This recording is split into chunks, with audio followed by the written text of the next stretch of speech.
Bonjour, je m'appelle Pedro, j'ai 15 ans, je suis apprenti étancheur en première année. Bonjour, je m'appelle Antonin, j'ai 22 ans, je suis en deuxième année de formation Polybat. J'ai choisi le domaine étanchéité. Bonjour, je m'appelle Jean-Pierre et je suis aujourd'hui technicien au sein d'une entreprise.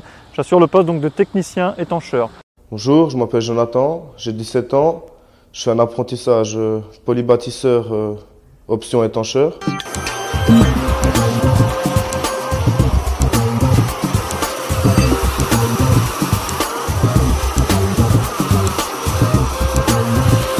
Qu'est-ce que c'est que le métier d'étancheur? Comme vous pouvez le voir aujourd'hui, on est sur site. Donc c'est un métier qui est en pleine nature, qui se situe sur les toits. Donc on a cette chance à Genève de profiter d'une vue extraordinaire. Métier d'étancheur, il s'agit techniquement de rendre étanche un toit. On réceptionne un support, qui est généralement un support béton. Sur ce support, on vient appliquer une première couche d'étanchéité qui est une mise hors d'eau, une barrière vapeur. Et ensuite, on isole cette toiture en posant un isolant de type PU comme on en a derrière nous. Et puis ensuite, sur cette isolation, on vient appliquer 2 couches d'étanchéité qui assurent l'étanchéité à 100% de la toiture. Tout d'abord, pour moi, l'étanchéité, c'est surtout de pouvoir mettre les gens au sec, au chaud, de les protéger de la pluie et de la chaleur. J'ai choisi ce métier parce que j'ai un grand frère qui a lui 25 ans et qui a fait, lui, l'option de faire d'abord ferblantier, ensuite l'étanchéité. Et j'ai pu voir grâce à lui la différence des deux métiers et donc je me suis lancé dans l'étanchéité. Aujourd'hui, on a des métiers qui deviennent de plus en plus techniques avec des isolations en pente. Il faut calculer par rapport au sens des écoulements. Il y a plusieurs procédés de pose d'étanchéité. Tout d'abord, il y a un pare-vapeur qui empêche l'humidité de s'accumuler dans l'isolation, une pose d'isolation et ensuite différentes couches d'étanchéité, soit de goudron, ça dépend.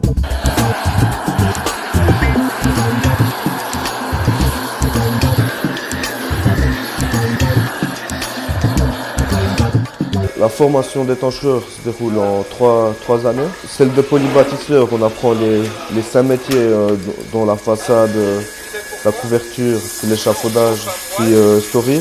On apprend pendant 2 ans ces 5 métiers. On a un examen final à la fin de la 2e année. Si on passe cet examen, on peut passer en 3e année, puis la 3e année sera spécialisée que sur l'étanchéité. Au bout de 3 ans, on a notre CFC, on a notre certificat. Et on peut faire après, si on veut, aller plus loin, contremaître, comme ça. Tout d'abord, moi je trouve que la formation Polybat, elle est bien, parce qu'on ne voit pas que notre domaine de métier, on voit plusieurs choses, les stores, les toitures en pente, différentes sortes de métiers. Et ça nous instruit beaucoup pour le futur, d'être sur un chantier, de savoir se débrouiller. Et après, d'avoir en 3e année une option spécifique à notre métier, c'est très bien pour finir, pour après aller directement au CFC. La formation est faite par bloc. C'est donc on vient à peu près tous les 3 mois, 2 mois et demi ici. On vient pendant 2 semaines, 2 semaines et demie. Puis après, on repart à la maison pendant 3 mois. On est chez notre patron. Puis après, on revient là, on a des cours pratiques, donc on est venu pendant 3 jours. Des fois, c'est une semaine. En fait, ça dépend. On reçoit des feuilles avec tous des horaires, c'est par bloc, quoi. Ça a toujours une attente de 3 mois, puis après, il y a 2 semaines et demie de cours, quoi. Il y a 2 semaines de cours à la suite, que de la théorie sur le métier, des maths, des choses, de la culture générale, de la gym. Et tous les 2 mois, on a 2 jours et demi de cours pratiques où on voit plusieurs choses à la fois, d'étanchéité, de la toiture en pente, de la toiture plate. C'est vraiment diversifié pour pouvoir après connaître plusieurs sortes. Dans les cours, on apprend de la théorie, sur la couverture, sur tous les autres métiers, sur l'échafaudage, l'étanchéité, storiste. On apprend un peu aussi la connaissance des matériaux.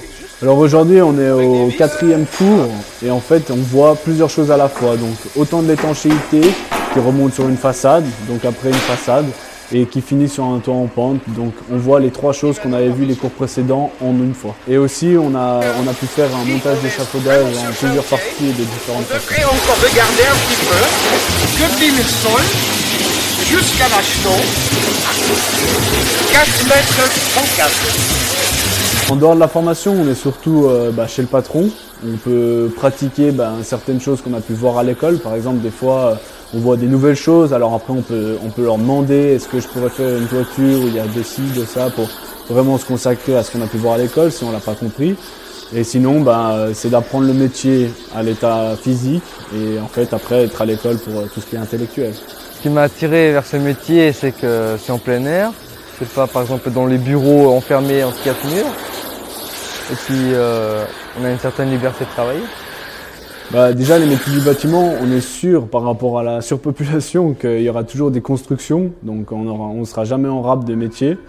Et il est quand même bien rémunéré. Et après, si on veut aller de l'avant et devenir technicien ou des choses comme ça, on gagne très très bien notre vie. Après le CFC, si je le réussis, je l'espère, j'aimerais bien devenir technicien pour essayer de plus avoir un contact avec la clientèle tout en connaissant le métier, en l'ayant pratiqué à l'état brut, de pouvoir après l'expliquer aux gens lors de réunions ou de choses comme ça pour pouvoir parler de mon métier que j'ai appris. Après, si on a la chance de trouver une entreprise qui nous prend avec un papier, on peut aussi espérer qu'ils nous voient compétents et intéressés et donc nous faire évoluer dans l'entreprise avec un technicien par exemple, et on peut apprendre plusieurs sortes de choses en voyant avec quelqu'un en fait. C'est plus un apprentissage, c'est vraiment à l'état, grâce à un personnel d'une entreprise où on peut se débrouiller pour apprendre le métier de technicien. Quand on est sur un chantier comme celui-ci, les gens sont autonomes. On est nous derrière pour assurer la gestion technique du chantier. Mais on demande aussi beaucoup aux gens qui sont sur le terrain, qui sont là pour s'organiser dans leur métier, dans leur travail de tous les jours et pour gérer un petit peu leur chantier. Donc c'est à la fois un métier technique, mais en même temps une prise en main de son chantier, donc plusieurs compétences. Ouais. La chance qu'on a, c'est d'être à l'extérieur. Alors c'est vrai que des fois il y a des inconvénients, comme l'été il fait un peu chaud, mais on a la chance d'être en plein soleil, de pouvoir être dehors, de respirer.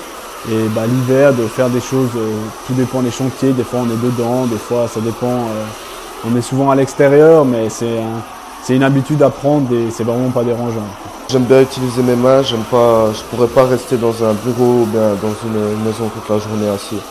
Déjà quand j'étais à l'école, j'ai vite quitté l'école, ça m'a vite saoulé, donc j'aime bien être en train d'utiliser mes mains, même s'il faut, dans tous les métiers, j'aime bien aussi aux travaux manuels, à l'école ou comme ça, quoi. Pour attirer les jeunes vers le métier, ils doivent aimer le travail en plein air, puis aimer faire de la musculation pour la même occasion. Les gens pensent souvent que les travaux du bâtiment sont des gens pas trop cultivés ou des choses comme ça. Mais grâce à nous et grâce à plusieurs formations, vous pouvez bien dormir et vous pouvez être au sec, quoi.